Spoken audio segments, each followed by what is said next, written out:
Welcome back, ladies and gentlemen, to Canadian Football Central, CFL content for the fans, by the fans, and we have our Week 13 preview here. Rick, it's Labor Day weekend. We have waited all year for that. The question is for Rick, is this the game where the Ticats season starts? As, I mean, you've told me many times before, the Labor Day is the start of the Hamilton Tiger-Cats season. So who knows? So this is, I'm just trying to find the name. This is the Ballard Cup weekend. That's right. Only because if we beat Toronto, we got the season series. And we win the Ballard Cup. There you go. And that's more important to people than trying to regain position in the standings for this season. Wow.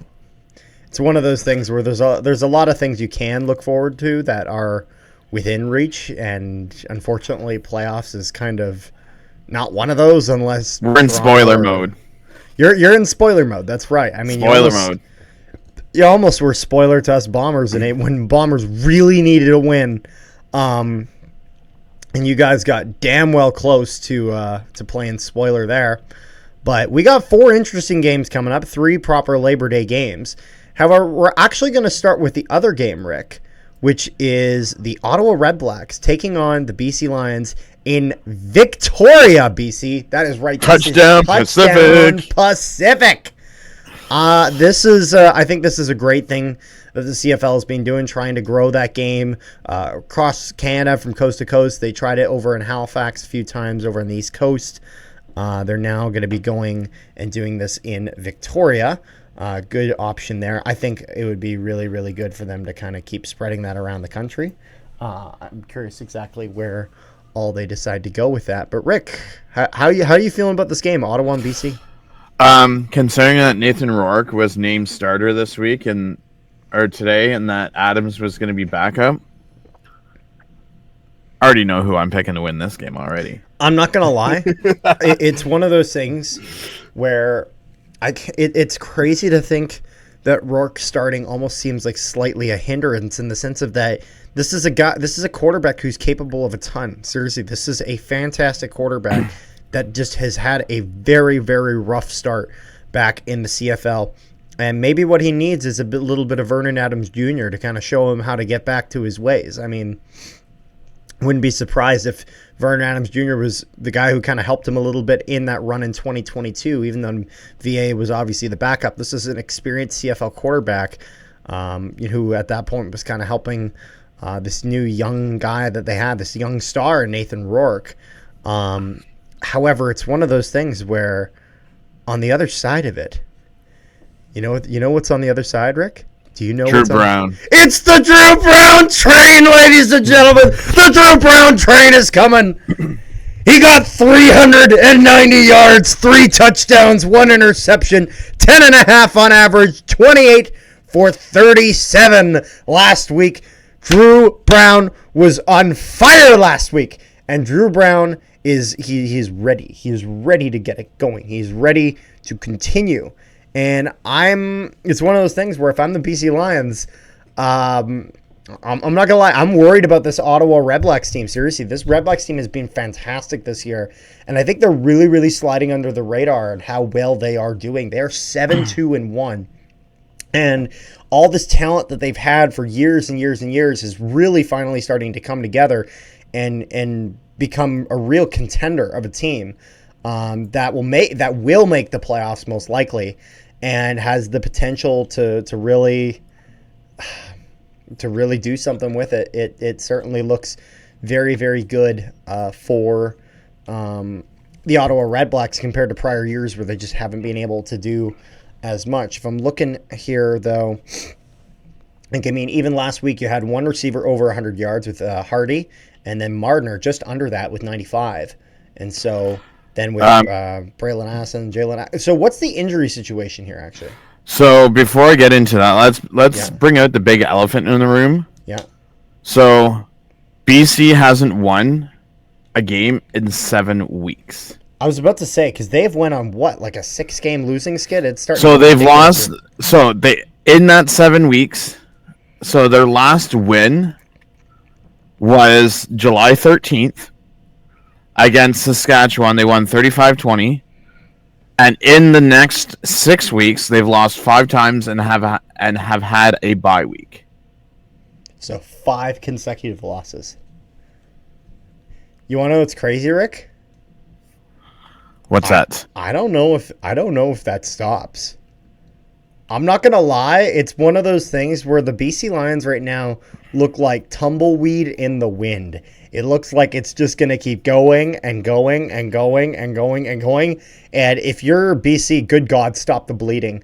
I mean, we were talking about a team who a lot of people put BC to win the West and go to the Grey Cup final against the Montreal Alouettes, and they might be able to win. They might be able to stop the back-to-back, but it's like, this team really? Like, I'm not seeing any evidence of that. Like, this team is just falling apart, and they gotta figure it out. They have the talent, there's no question, but it's just not gelling. So I'm looking at the standings before I get into injuries. If I'm Toronto, I'm super nervous. Why is that? Because if, just for discussion's sake, if Edmonton sweeps Calgary with the home and home, that's another team with 10 points. Okay. So if you have... Oh, let me go back. So Toronto plays Hamilton this week, and then they play Ottawa next week, and then they play BC. So for them to make up ground, they have to win at least 2 of their next 3. Yes. Because if Edmonton or even if Calgary takes 2 of the next 2 games against Edmonton, you now have 4 teams that have 10 plus points or more in the West. Yep. So it's still possible you're worried that about both Hamilton and Toronto West... can still miss the playoffs. Yeah, you're worried about that possible West crossover into the East. Yes. Again, yeah, that is very, very possible in the sense of that we're looking at, because I mean, it's starting to look, honestly, this is like, so Saskatchewan, I think, it's very safe to say, I think, that Saskatchewan will finish probably in the top 2 in the West. I'm not necessarily going to say they win the West. I think it's likely that Saskatchewan comes out of the West as either the number 1 team or the number 2 team. I mean, they have, what? Home and home with you guys. A bye week. Calgary, Ottawa, Edmonton, BC, bye week, and then Calgary. So I think that's a very doable schedule. I'm not going to lie. If I'm Saskatchewan, you should be going to absolute bare minimum 500 in those last games. I mean, it's this last 7-8 weeks are going to make things very interesting. It's going to completely shuffle the standings. I'm aware of that. But if we're looking here, so Ottawa, BC, this game, what are the ramifications of this game? Because I had seen a report come out about the situation of possibly Montreal clinching depending on the outcome of this game. I don't know if you've heard about this. I mean, to me, when Ottawa's in second with 15 and Montreal has 9 points more than the West top leader and 8 points more than third place in the East, I know it doesn't say that they've clinched. Trust me, they've clinched. Yeah. So, funny enough, the Redblacks getting the victory here over BC. A Redblacks victory. This is from the Hamilton Spectator news outlet. Ottawa Redblacks victory would clinch CFL playoff berth for the defending champion, the Montreal Alouettes. So if the Redblacks win this game, it would actually, because right now Montreal pretty much owns, because it says Montreal can't fall lower than third in the East Division based on Hamilton's 2-9 record. The Alouettes could only be denied a postseason by the birth of a crossover. However, according to the CFL, an Ottawa victory over BC would eliminate. So if Montreal lost every single game, theoretically they could fall out of a playoff spot because of a crossover. If Ottawa beats BC, then there is no crossover to the point that the Alouettes don't make the playoffs. So big ramifications for the Montreal Alouettes from this game. In the sense of that, I think there's a lot of people that will actually be kind of almost rooting. I wouldn't be surprised if there's a lot of Alouettes fans rooting for the Lions here, even though an Ottawa winning would clinch them the playoffs. It just in the sense of that they may want to keep first in the East, because I think the Alouettes making the playoffs is a given at this point, so they may want to kind of be closer in keeping that first in the East and having the East final be in Montreal. So I think I could see Montreal fans kind of cheering for either team, depending on if they're aware of the circumstances involving on how the Alouettes could clinch the playoffs here. But getting back to the BC Ottawa game, because I don't want to. Yes. We've gotten a little bit off topic here. What is the injury situation with both these teams? Lucas Cormier did not practice today. So you're talking about Ottawa. Just so the people, okay, Ottawa. Okay, going through Ottawa injuries. Yes. Yeah, Lucas Cormier has a foot injury. He did not practice today. Santos Knox did not practice today. He had a knee injury. Nigel Romerick, he was full practice today. Defensive lineman Bryce Carter was limited. Dante Bull was a healthy scratch. He was full practice today. Darius Balik was limited with an elbow injury on an offensive line. Jalen Acklin, the game's Saturday? I honestly don't see Acklin playing this week with his head injury. Braylon Addison has a hand injury, did not practice today, and Tyreek Adams is full. On the BC side, Vernon Adams Jr. was limited with his knee. Joshua Archibald did not practice with his shoulder. Christopher Boyu was ankle, did not practice. Francis Bemy Jr. practiced full with a knee injury. Thibaut DeBelly, lower back, did not practice. Ben Halik, calf, did not practice. Andrew Pearson, healthy scratch, full offensive line. Jordan Perryman, defensive back, hamstring, did not practice. And then Chris Schogler and Anu Yuna, both offensive linemen, knee, and both practiced. I see. So if we're looking into this game here, we talked about it multiple times here. BC needs this win, really does. Just absolutely crucial here for the Lions that they get this victory, and they just stop the bleeding. And if you're the Redblacks, it's one of those things going. If you're able to go 2 straight wins against the Lions, and continue that and keep that momentum going, I think that can be really, really huge for Ottawa as well. But I think the pressure is definitely more on the Lions here. And seeing kind of, a team like the Bombers catch up in the West, a team, again, that they do not hold the tiebreaker against, and seeing them that they're going to be playing Saskatchewan, and basically it's a guarantee that either one of those teams is going to be coming out with 4 points, or both teams are going to have 2 points coming out of those 2 games. So if you're BC, you don't want to fall behind here. And so I think it's absolutely crucial that they get a victory this week, because I think it's going to be very unlikely that they get it next week against the Alouettes. So it's like, do you have a better chance against the Redblacks or the Alouettes? You got to pick one, because I think BC needs a win out of one of those 2 games.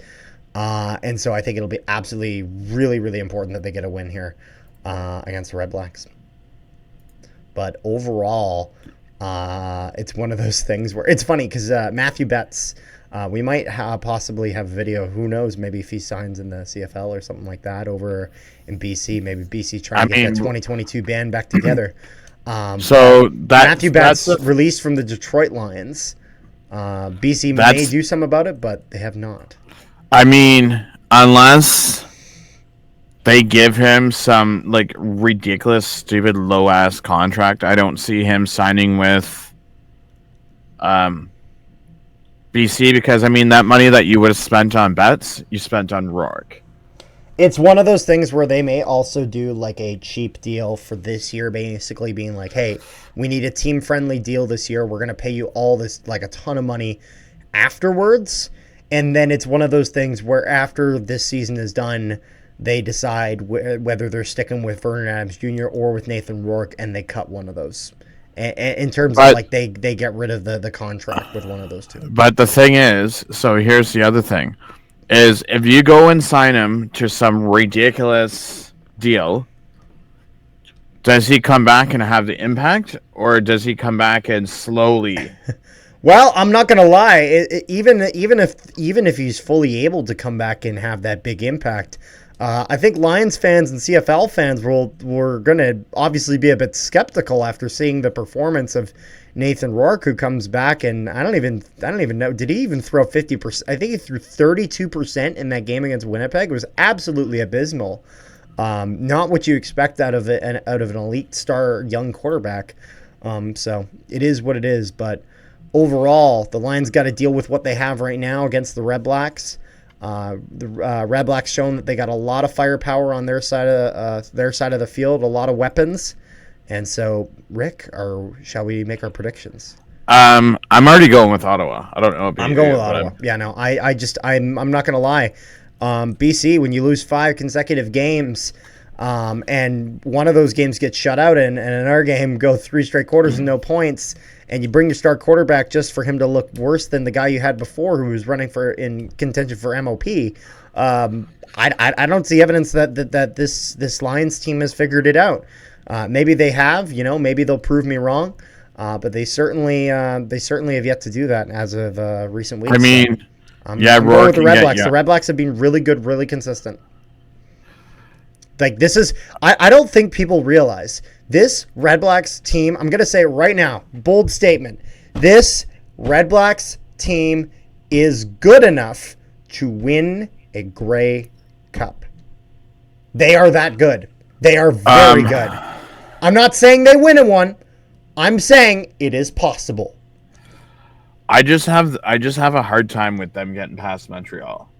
Fair enough. I totally get it. But then again, Montreal could very much just be last year's Toronto, where they go on this big run, they look incredible in the regular season, and then just a bad game in the postseason, and it's all over. That's what happened to Chad Kelly. Could that happen to either Davis Alexander or Cody Fajardo? Absolutely, it could. So who knows? But all in all, the Redblacks look really solid right now. They have earned the right to be for them to be called the favorite in this game.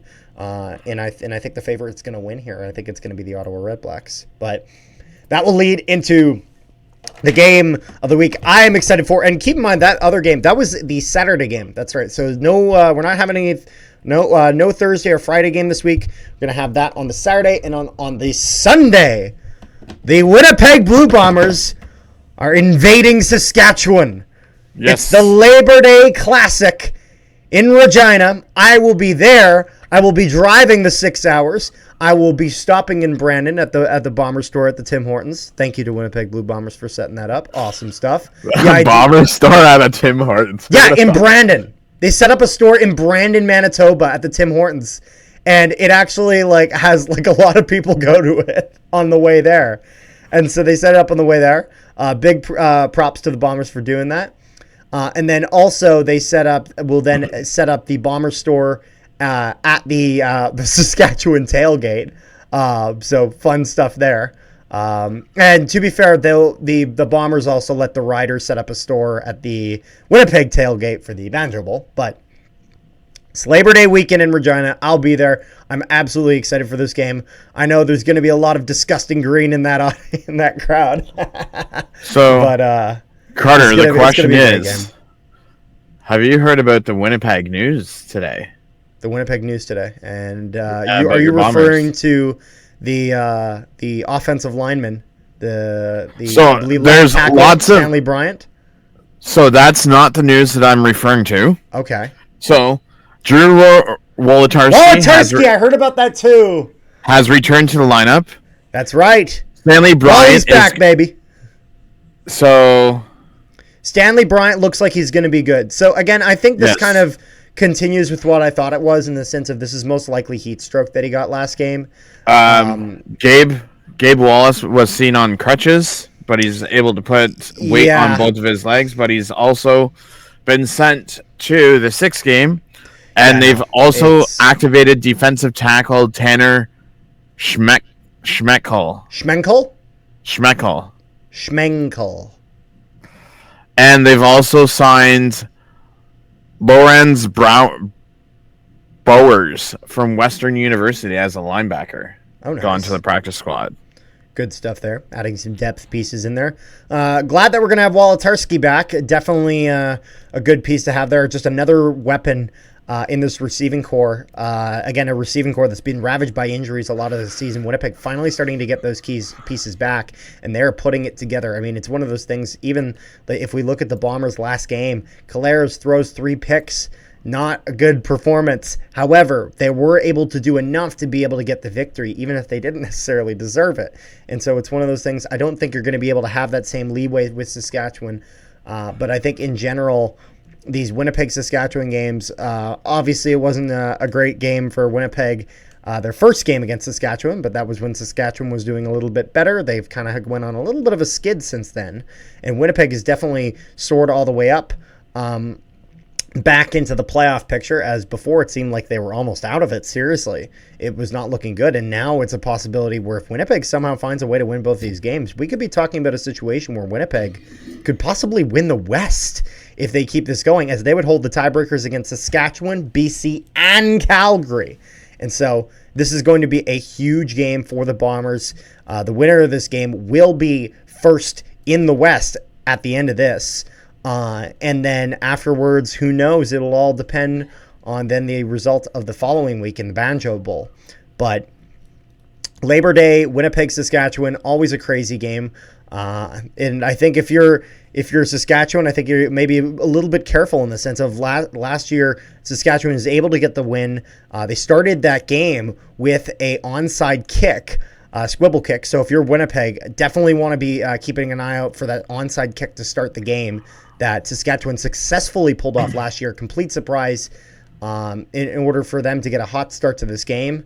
So definitely keep that in mind. And then I think for both teams, being able to stay disciplined is going to be really, really key. I mean, Pete Robertson, who he had played some D-line, and he was playing for Saskatchewan last year, headbutt on Collaros, and then results in Zach Collaros deciding that the Saskatchewan Roughriders must die the next week in the Banjo Bowl, where the Winnipeg Blue Bombers won by a score of, I believe it was 51-6, I think was the score of that game. It was brutal. But I think if you're Saskatchewan, you want to come out of both of these games with a win. Definitely, you going to have a loud, sold-out home crowd at Mosaic Stadium. And this is going to be an intense game, and this is going to be a lot of fun. One of the things I love about the Winnipeg-Saskatchewan rivalry is that it is the best rivalry in the CFL. I'll fight anyone who says otherwise. And it really is. But then at the same time, I also think it's a very friendly rivalry in the sense of that these two teams absolutely despise each other, absolutely hate each other. Winnipeg Blue Bombers do not like the Riders. Fuck the Riders. And the Riders would say the exact same thing about my Blue Bombers. I know it, but at the end of the day, a lot of good fans over there in Saskatchewan cheering for their team, and we got the same here in Winnipeg. The only difference was during that game last year, you guys had Schoen. You guys don't have Schoen. Yep. And Saskatchewan has Harris and not Dolagala. Yep. So that is true. There is going to be a big difference. I mean, this will be the first Labor Day classic out in Regina for Corey Mace. I say first Labor Day classic in Regina because I know he most likely he was with the Argonauts when they had him in Hamilton. But it'll be a bit different in that regard. But first Labor Day out in Regina for Corey Mace at the helm. And so I think he'll be probably very, very excited to kind of get a bit of a taste of what a very, very loud Saskatchewan atmosphere is like in that game against Winnipeg. I think it'll come down to quarterbacks. I don't. I mean, both quarterbacks had a shit game last week. I don't think it comes down to quarterbacks. You want to know why? Why? Because realistically, I think it is entirely possible that both of these quarterbacks will play very, very similarly in the sense of that you'll have a situation. I mean, both quarterbacks had a bit of a bad week last week. I think it's possible that they both have that. They both have a possibility of having a great week. They both have a possibility of having a kind of run, down the middle kind of a week, which I think is the most, which is one of the biggest things. I think the biggest question here is, can the Winnipeg defense play to their fullest potential? Because if this Winnipeg defense plays the way they did against BC, shut down absolutely everything, give up nothing, stop everything, I think Winnipeg walks away with a win here. However, if Saskatchewan is able to get that throwing game going, is able to get that running game going, if they're able to break this Winnipeg defense, I think it then at that point becomes very difficult for the Bombers to win, as the Bombers are going to need to rely on that good defense. I think if you're Saskatchewan, another key thing you're gonna look into. I mean, look at these special teams blunders by the Hamilton Ticats and how, no offense, that cost them the game. Winnipeg has been very, very good on their special teams with now both that downfield coverage. That downfield coverage on special teams is being able to cause all sorts of havoc. They played against Janarian Grant. Janarian Grant got nothing. They play against Hamilton, and they punch that ball out. They run it down for a touchdown. This is a special teams that is very, very dangerous, and it can be one of the most overlooked aspects of the game of football. And so I think that if you're Saskatchewan, that's definitely something that should not be overlooked in the film room. I will say, though, Vegas has Saskatchewan as favorites. Okay. And you guys as the underdog, so that's fine. Like you guys, the amount of times that even the CFL experts, whatever the hell, that they do the postings where they do their pick'ems, the amount of times that they haven't taken the Bombers and the Bombers have found a way to get it done. Not a single one of them took the Bombers against BC. And what does Winnipeg do? They shut out BC and they win in embarrassing fashion. I mean, last year you guys lost on Labor Day by an overtime. Yep. Well, I'm pretty sure it's this year, Rick, and it's not last year. So, my Winnipeg Blue Bombers, we are going to invade Saskatchewan, and we're going to get it done. Winnipeg Blue Bombers for the win. For the W. So you're picking Winnipeg. Absolutely, I'm picking Winnipeg. I'm absolutely picking Winnipeg. Is it possible that we lose that game? It's possible. But I'm believing in my team right now. In my opinion, the Bombers have shown me enough to buy in that we are able to get this done. I don't think it'll be a perfect game. I think we'll make mistakes. I think Saskatchewan will make mistakes too. I think Winnipeg walks away with a victory. Rick, who are you picking? I'm going with that weird, disgusting, gross Kool-Aid in the Riders. Well, because I mean, like you said, this is Corey Mace's first year. Yeah. Saskatchewan's also.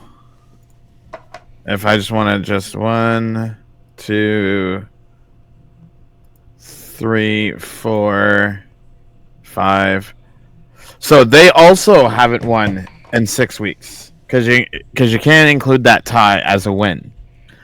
So it's also, if Saskatchewan loses this week, that means that they haven't won in 1, 2, 3, 4, 5, 6 weeks. You know what they can do? They can drop down in the standings, and then Saskatchewan and BC will be right next to each other, and they could have their therapy session talking about how neither of them are able to win football games. How about that? Fair enough? No comment. I know there's a lot of people that wouldn't like that. I don't care. I said it. It's my opinion. That's all good. I actually don't really hate either of you. You guys are great. Anyways, though, we have our next game of the week because you're taking Saskatchewan. First the game of the doubleheader will be at home against the Toronto Argonauts on Monday, on Labor Day, for the Labor Day Classic in Hamilton. For a history retrospective, we should have done this for Regina, but we didn't. For the Labor Day record in Hamilton, the Ticats lead the series in Labor Days over the Toronto Argonauts by a score of I believe there's because you guys won last year, right? No, we lost last year. You guys lost last year, so it was because this record I see here is outdated. But then that would, because it says 36-14-1, but this would be 36-15-1. That is the Ticats record against the Argonauts. So Argonauts obviously with 15 wins, 36 losses, and 1 tie. Tie in Labor. So FYI, yeah. Just to answer your question, dating back to 1949. Between you and Saskatchewan has the series 38-20. That sounds about right. And we lead the Labor Day series 36-15-1. That is right. So from 14 to 21 we won. The Argos have won the last 2 times. This is the year that we turn it around. So, Rick. Yes. Shoot. Let's hear it. This is your game. So, Bo, we just need another big game from you. Actually score some touchdowns this time. He needs to come out and play like he did. Hold on, let me go. Lovely speech. Lovely speech. I gotta find it. Where was it? Bo. You're a great guy. If you could score some touchdowns, that would be nice. Listen, we Rick still out. beat them. We beat them by 3, and Bo only threw 1 touchdown. We need tons of yards. We need to have more touchdown to interception ratio this week. Lots of touchdowns. I would like to see what's going on with James Butler if James Butler plays this week. Oh, yeah. Oh, Bell did pretty well for you guys last week, to be fair. True. So, you got some options at right. But, I mean, James Butler, when that guy is a dual threat back, he can receive and he's ground and pound. We haven't practiced this week, so I'm curious to see how that's going to work out. But Thursday, I will be going to practice, so I'll be able to see what the defense is looking like. And also, don't forget, NFL cuts have started today. So when this video goes up, we will see what teams or what players have cleared waivers tomorrow, or later on today when this video comes up, and what players could be possibly coming to the CFL. Oh, yeah. But Carter, I think this is going to be an interesting game because of the Chris Jones effect. Oh, yeah? I mean, we almost beat you guys. You guys almost only beat us by a touchdown. Yeah. We kept you guys under 40 points. Chris Jones has more than a week experience now with the team and what they can and cannot do. You've seen more turnovers against you guys last week, so that will be a plus.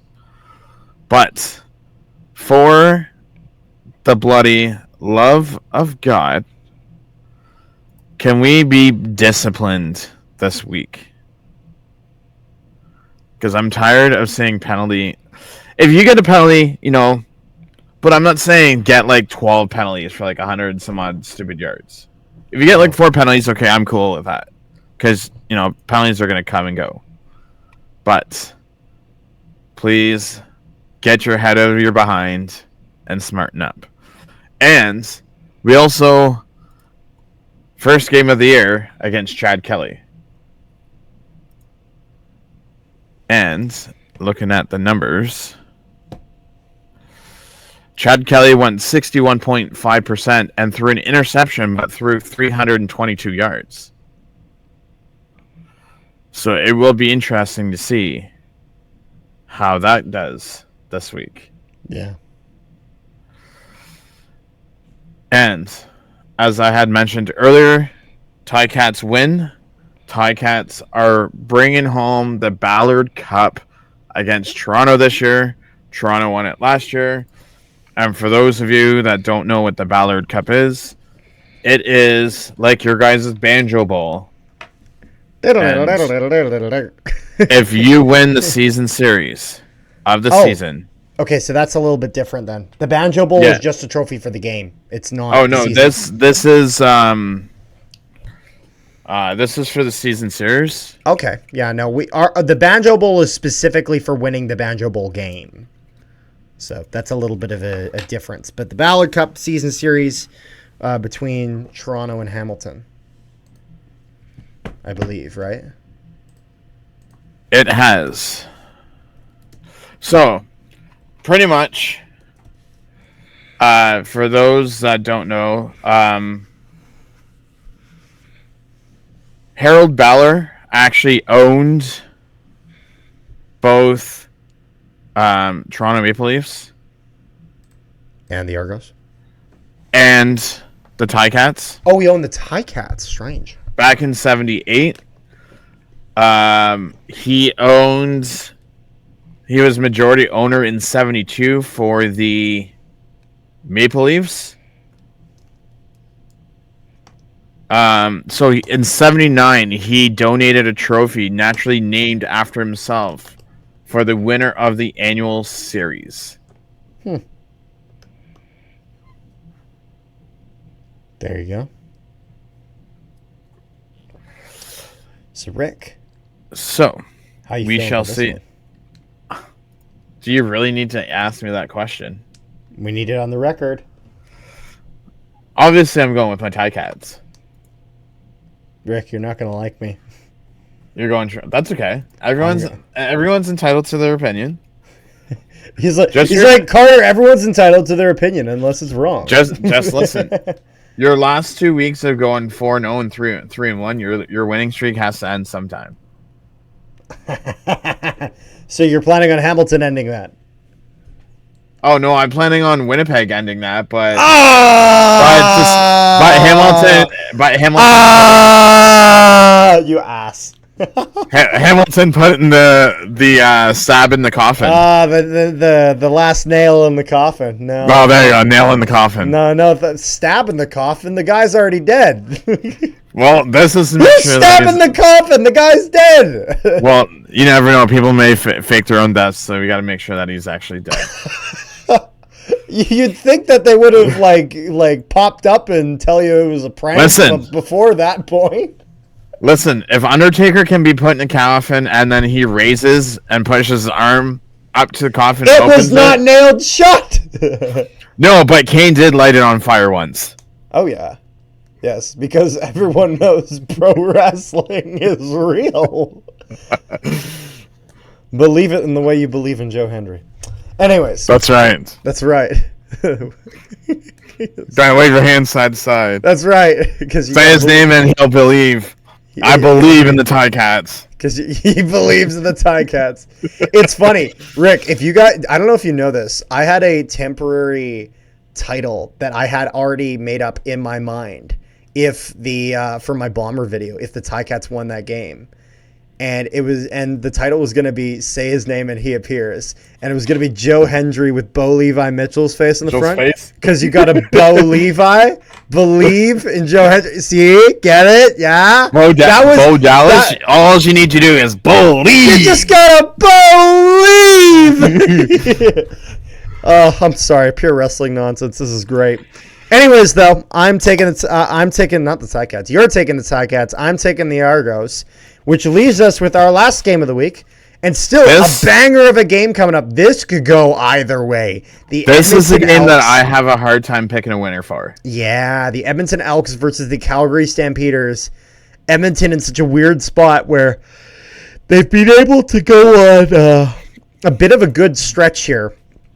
Calgary has been consistently mid. Jake Mayer's just kind of really been solid-ish. The Calgary defense has had really good games. They've had some really bad games. Inconsistency in that regard, but consistently just winning some games, losing others. Edmonton, of course, really terrible start to the season, but goes on quite a heater. Trey Ford goes in. I don't think Trey Ford is healthy yet. I think it's still McLeod Bethel Thompson. Is that correct? Not that I've seen. Injury report hasn't come out yet. Yeah, so it looks like it's most likely still going to be McLeod Bethel-Thompson here for the Edmonton Elks until Trey Ford is back and healthy. But, I mean, this Edmonton Elks has shown that their defense is being able to do quite well. Again, only holding the Alouettes to just 21 points last week, able to do a good performance in that regard. They were also able to record 2 sacks and an interception in that game. And then if we're talking about the rushing game, man, the threats that this team has, whether they have Javon Leake doing the running, whether they have Kevin Brown doing the running, whether they have Rankin going and doing some of the running. This offensive line has done a good job in the rushing, in the rush block, and have allowed, no matter what running back they got there, to be quite a force in the running game. Last I heard is that Kevin Brown was starting. Yeah. Do we know of? Can we go through the injury situation for the Elks and the? So there's been no practice yet because the game's on Monday, so they won't practice till probably tomorrow. What's the situation with Javon Leake from as last we had heard? Javon Leake, last we have seen. Let me go to transactions. So Javon Leake was placed on the single game. Okay, so but with Kevin Brown back, I don't think that they rush him. Yeah, no, that's true. But Javon Leake, though, kind of similar to a James Butler in the sense of that he can be that dual threat. We're talking about the fastest guy in the CFL, so it's looking like probably he will not be back, but it is entirely possible. Again, it's one of those things. Maybe the Elks say, you know what, it's Labor Day. We need this guy back. He looks like he's mostly good, so we're going to give it a crack. If you're Edmonton, you probably should hold off on that a little bit, but who knows what is in the mind of Javarius Jackson. But overall, this is a very, very capable Edmonton Elks. If we look at that receiving core, Herji Miala, who is being able to have a good season, Curly Gittins Jr. and Eugene Lewis both grabbing themselves touchdowns last week, with Jones leading the charge in the receiving core. And so there's a lot of capable receivers here for the Edmonton Elks. And this defense, again, has been able to, as a unit, play pretty decent. Kept Hamilton to just 22 points, 21 points to the Alouettes, which is much more impressive.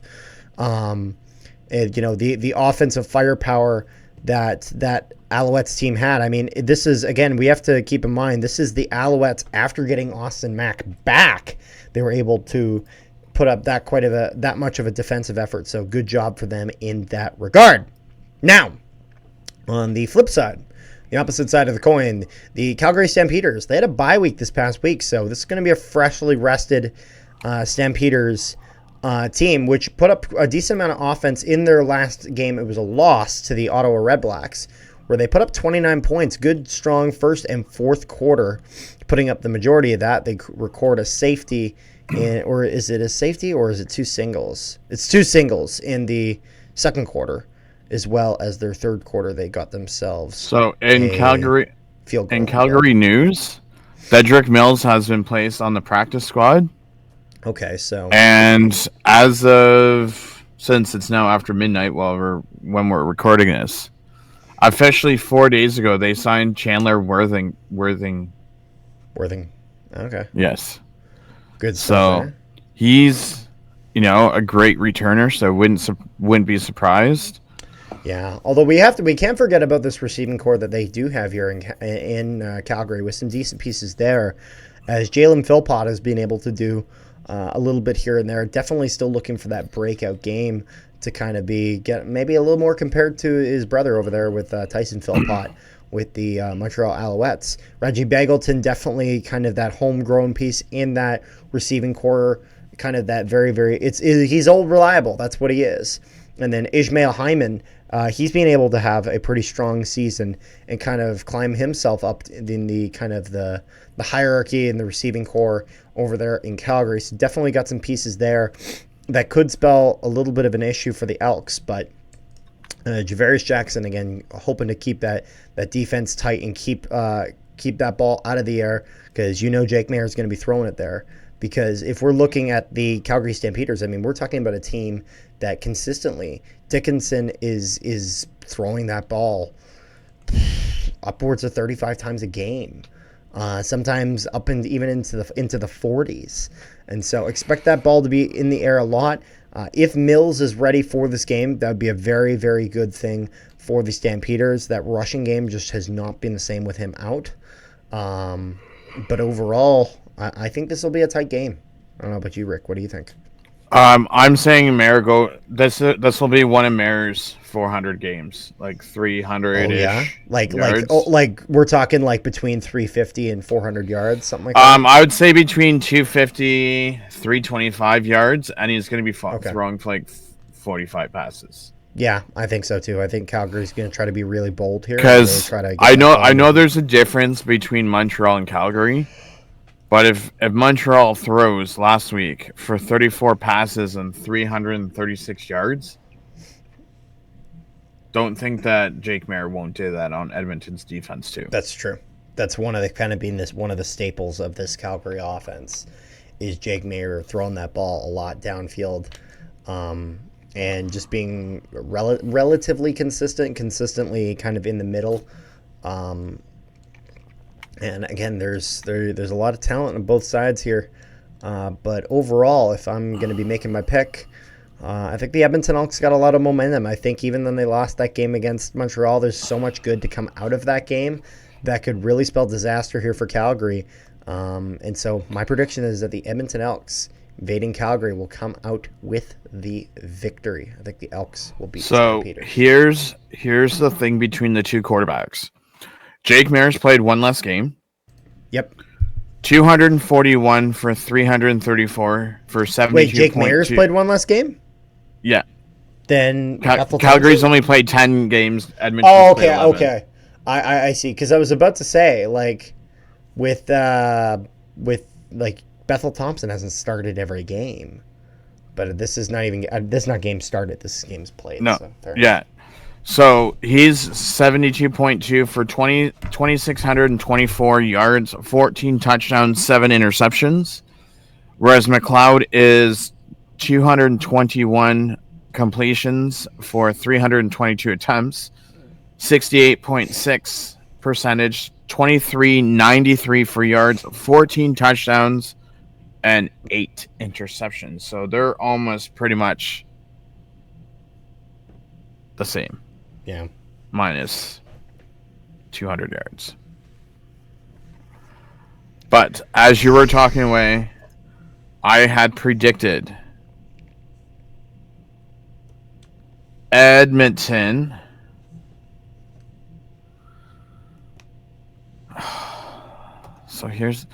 But I'm going to change it. Ooh. And I'm going to go Calgary because Boris Beatty hasn't been his greatest, and if it comes down to field goals, Paredes is going to come out on top. I was about to say, if you're Edmonton, do you maybe look to bring Dean Faithful back? I mean, he was that Labor Day hero last year. So if you're Edmonton, maybe look to a guy like Dean Faithful on that practice squad. So the only game that we've agreed on is the first game. Yep. We disagree on everything else. So one of us is gonna have a winning record this week. The other one's gonna have a losing record, and it's not gonna be me. I don't care what my record is coming out of this week as long as we beat Saskatchewan. I don't care. I can go 1-3 if I lose on all my other predictions. If we beat Saskatchewan, then that's.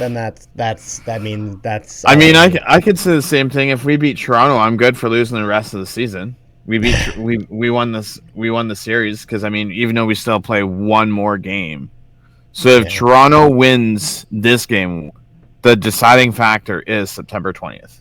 Yeah. So we don't want to have to depend on that game in Toronto. We got to win this game at home in Labor Day. The record's on our side. We have the fans. We are going to win on Labor Day. It's going to be pumping. It's going to be loud. Oh, it's going to be bumping. It's going to be loud across the entire league, whether that is in Touchdown Pacific, whether that is in Regina, whether that's in Hamilton, whether that is in Calgary. It was announced today that former Ticat Bacardi Grant. No, it's not Bacardi. It's what the heck is his name? It's slipping my mind. Oh, don't tell me that. Maybe it is. Anyways, he used to play for the Ticats, and he is going to be the alumnus of the game. The alumni.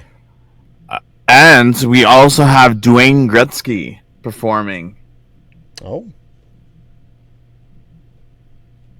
I was about to say, not Wayne Gretzky, but Dwayne Gretzky. No, Dwayne Gretzky. Bacardi Grant is going to be the alumnus. But before I let you sign off, my friend, those lovely fans of ours, don't forget to go check out the CFL Fights Cancer video. I was I was literally just about to say that. The CFL Fans Fight Cancer. We have a wonderful video about fundraiser, that. Which yours truly will be taking in. It's about the fundraiser, all the stuff going on. You definitely don't want to miss any of that. And then also it's just kind of a bit of a lighthearted conversation just about just kind of friends. How fans became fans. Friends and football. That is what it is all about. And the question that I always get asked every time I'm seen in public with Connor, how are Argonaut and Ticat fans friends? Again, I think this is a very community-oriented league and a very friendly league, even though it can get a little tense sometime with the rivalries. But I think that's kind of one of the things that makes the Canadian football Canadian. That we can still love that from kickoff at the 15-minute mark in the first quarter to the final whistle. You'll banter each other all you want.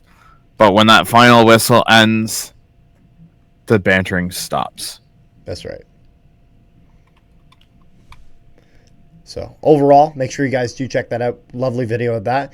If you guys are looking to donate to CFL Fans Fight Cancer, make sure you guys check out that video. As in the link in the description, there is a link to both Connor's Twitter, in which he posts all the updates to CFL Fans Fight Cancer, as well as the link to where you can donate. Any sort of support would be appreciated, whether that is watching that video, whether that is making a donation, whether that is going on the walk they are doing from BMO Field to Tim Hortons Field, 19 and a half hours. Or if you're not able to do any of that, over a 3-day period, that is true. Or if you're not able to do any of that, even something as simple as a repost, all of the support is appreciated. So if you guys could do that, that would be absolutely fantastic. Rick, is there anything else we're missing? No, sir. So make sure you guys like, share, and subscribe. And if you are listening to this on Spotify, if you can give 5 stars, we have 4 5-star reviews. I really appreciate all the wonderful people who have done that. I would like more if we can keep doing that. I would very much appreciate it. So give it 5 stars if you're listening on Spotify. If you're on YouTube, again, like, share, and subscribe. Hit the little notification bell. Helps out the channel a ton. And without further ado, peace, love, and positivity, ladies and gentlemen. And we will see you guys next time.